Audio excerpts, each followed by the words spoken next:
Already fibbing here. And she said, would you like to do a story on Mythos night? I thought she was going to ask me to sing because that's what I usually do. But tell a story. All right, that's a nice challenge. What shall I tell? Shall I do a Greek mythology type of thing? Glad I didn't do that. We're done with that right now, even though I really love the story.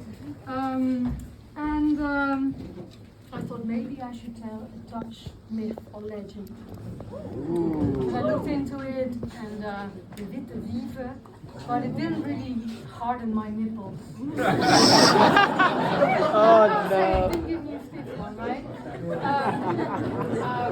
So I decided to look further, and I know a lot of Celtic stories, but I thought I can't do that with Danny here, you know. So I rang Jaafar. Jaafar, where are you? Okay, there's Jaafar. He's also a storyteller. And I told him that I was going to do a story. And I said, Jaafar, would you like to be my muse? Can you give me a story from when you were young? Because he's from Iraq. And I don't know many stories except 1,001 Nights. I think everyone has heard of 1,001 Nights, right? Yeah. So he said, oh, let me think. And he said, I've got one. Do you know the story, the legend, the myth of Semiramis? Semiramis. Semiramis! I knew this would happen. In Dutch we would say Semiramis. Semiramis. And I said, I've never even heard of her. Who was she? And then his voice changed. It became kind of velvety, kind of sultry. He said, she was beauty incarnate. And I said, ooh, tell me more. She had luscious black hair and her skin was so smooth. Can you picture it? No blemishes, no pimples, just, I don't know, like painted. And then for the next half an hour he told me about her. And I said, okay, we get it, she was beautiful. What else? And he said, oh, but she was smart, she was so smart. And she was a warrior queen from the Assyrian Empire. Right, you know where the, okay, good. Do other people know where the Assyrian Empire was 3,000 years ago? Well, apparently, when Alexander the Great said, I want to build my empire, who had the biggest empire? Assyrian Empire. From here, like Greece, from Armenia, back to all these deserts, to India. I don't know geography. So he said, okay, then I want my empire to be here to here. Okay. So Semiramis, right? Warrior princess. And he said, yeah, and she was scary as fuck. I said, scary as fuck? Yeah, that's so sexy. That's what he said. And I said, why? Why was she scary as fuck? He said, well, she used to, if you didn't do what she said, she would skin you alive. Not herself, but she had that done. She would throw you in a cage with crocodiles. And you know what? There's this story about Era the Handsome. And he was an Armenian hero, Armenian legend king. And he was so handsome that they called him Era the Handsome. So she invited him for lunch. He came over, she looked at him, and she professed her love to him. And you know what he did? He rejected her. Oh. So beautiful, still rejected her. Was he gay? Yeah.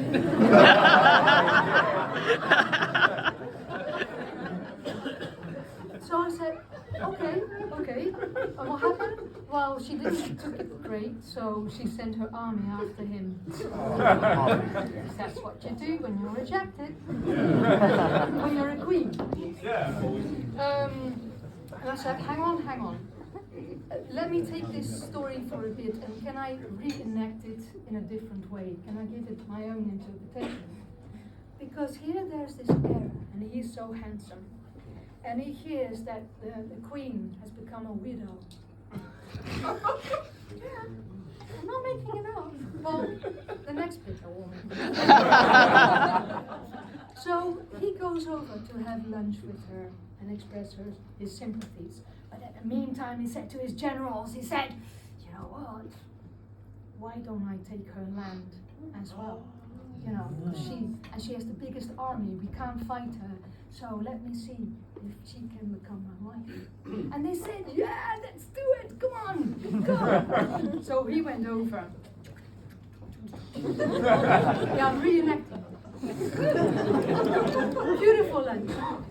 And Semiramis says, I'm so glad you came over, because I want to discuss this with you. You know, we've got these neighbor lands and they always want to attack us, and I know you're in the same position, but my army is bigger, and I thought maybe. And he said, I know what you want to say. And my answer is, yes, I will marry you. And you know what? You can stay home, and you can have my babies, and you can have all of this. And I will rule your empire, no biggie. And she looked at him and said, no. No, I thank you so much. I appreciate it. No, thank you. And he went off with her. He came back and his general said, so, are we going to celebrate? Are we going to do this? And he said, wait, in fact, when I met her, yeah, she was beautiful, sure, but she smelled. And she's a whore. And she fucks her concubines.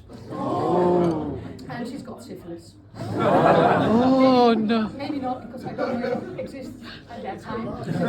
I didn't say anything about syphilis. But this is my interpretation. Okay? So he said, I rejected her. Okay? So we're not going to do this.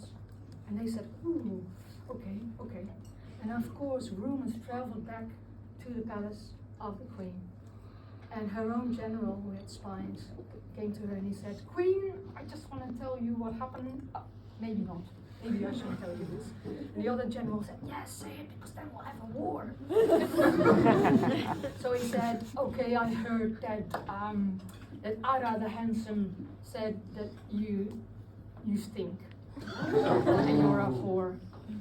And he rejected you. And he said, he rejected me. Okay, take the army and bring him to me. And vroom, they went, and she said, alive! Alive!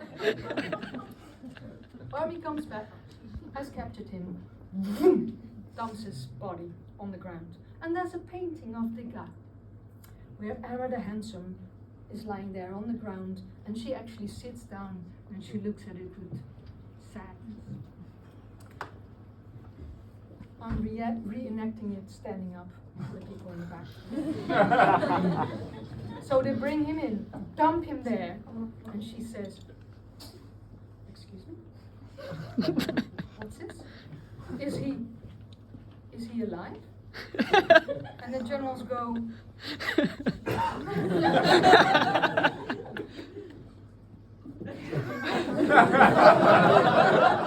and one of them goes, and says, you fucking snitch. Okay, I'll tell you what happened. Like Danny, look, I've got a sword.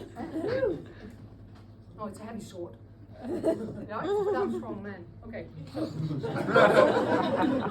And I'm waving at Ara the handsome, and I said, don't come near. And the fool comes near, and I accidentally.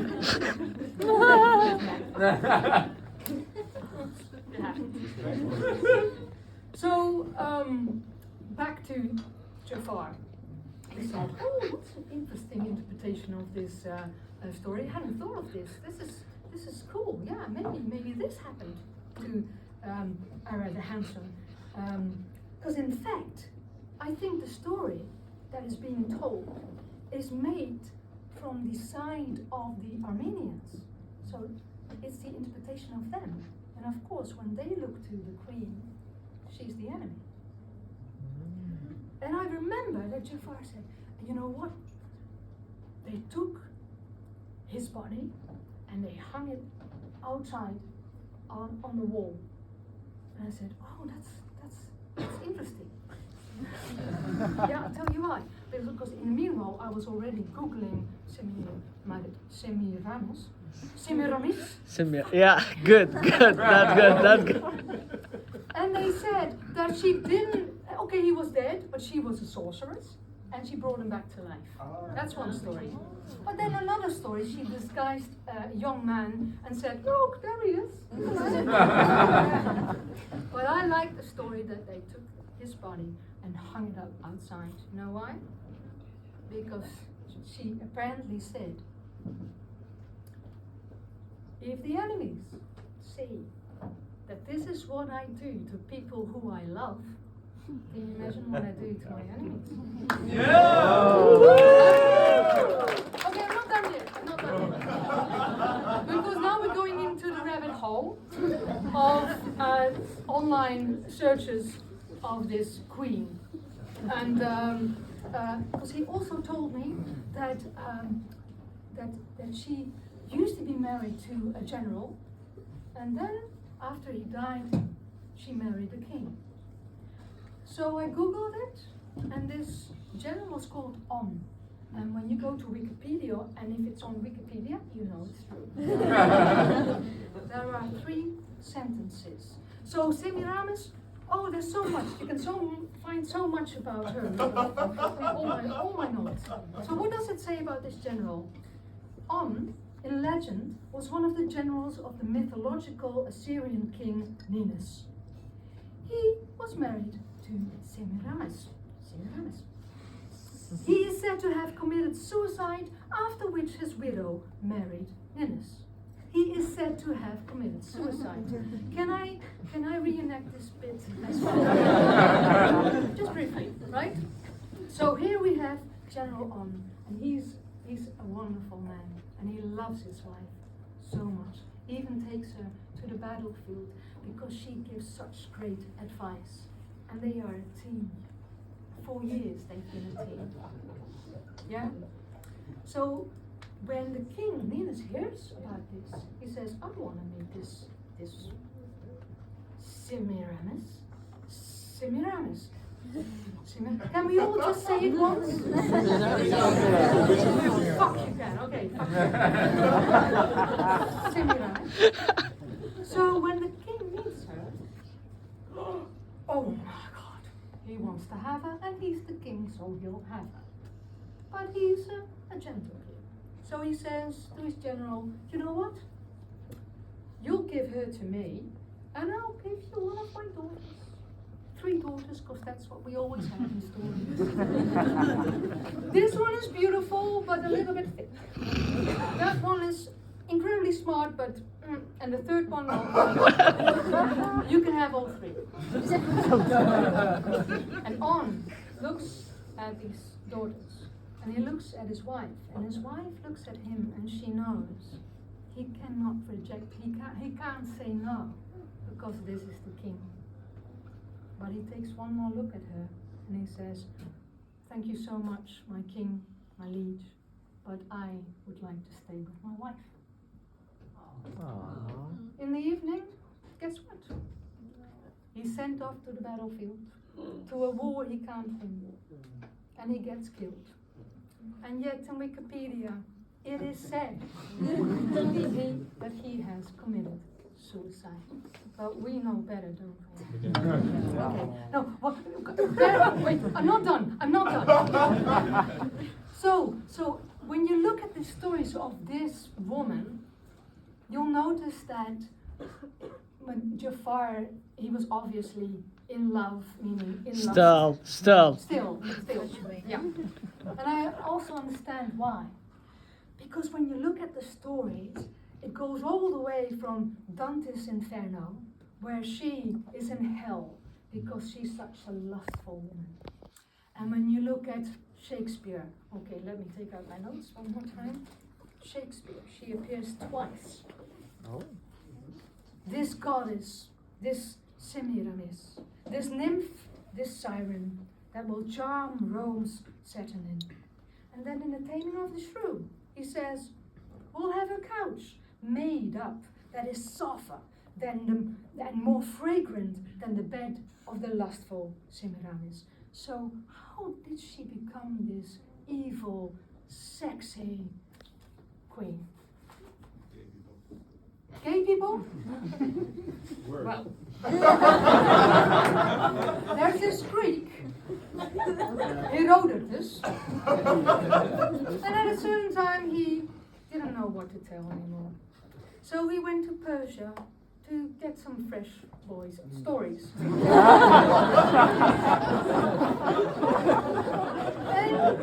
when he's there, he said, do you have any local stories for me? And these Persians, actually they're Medes, from the tribe of Medes. And guess what? They were the enemies of the Assyrian Empire. So they say, we've got a story for you about this queen Semiramis. Shemarhat, her name actually was. No, I know I'm mispronouncing. Look it up. Go on. So Herodotus says, I can't pronounce that name. I'll just call her Semiramis. And he goes back to Greece. And he tells this story about how she was rejected and started wars, and how she had these young boys that every night she took them to bed, one, and then killed them the next day, which sounds a lot like a 1001 stories. And then other Greek storytellers also create these stories. And boom, we go to Voltaire, who creates an opera, we go to Shakespeare. So it's all created by the stories of her enemies.